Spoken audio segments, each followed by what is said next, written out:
Hello guys, सबैजना नमस्ते। अहिले मेरो गाडी पनि आएको छैन। अहिले 10 बजेर 34 मिनट भइसक्यो। अहिले म यताउता हेरेछु, मेरो गाडी आएको छैन। गाइस अब म के गरौँ, आज मेरो धनी इक्जाम हो। स्कुल नर्मल यस्तो हुन्छ त, पढाइ हुन्छ त, हो त्यस्तो होला। त्यस्तो भइदियो भए त म खुसी हुन्थेँ, तर आज मेरो इक्जाम हो नेपालीको। अब म के गरौँ, यत्रो बेला भइसक्यो तर अहिलेसम्म गाडी आएको छैन।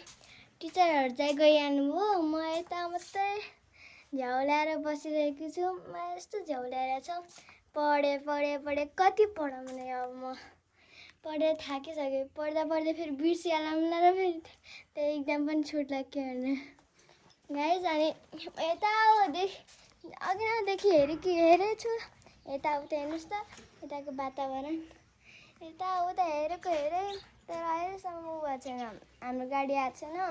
अब कोही बेला आउँछ, कोही भन्दा आयो भने के भने त्यस्तो लाग्छ। क्या मेरो दादा पनि कलेज गइसक्नुभयो आफ्नो इक्जाम दिन। त्यहाँको आज कुन विषय थाहा भएन। हिजो चाहिँ इङ्ग्लिस थियो, मेरो पनि इङ्ग्लिस थियो। पारिबाट हेर्छु, पारिबाट अहिलेसम्म गाडी आएको छैन। अब म के गरौँ गाइस, मेरो अहिलेसम्म गाडी पनि आएको छैन, मलाई झ्याउ पनि ल्याइसक्यो।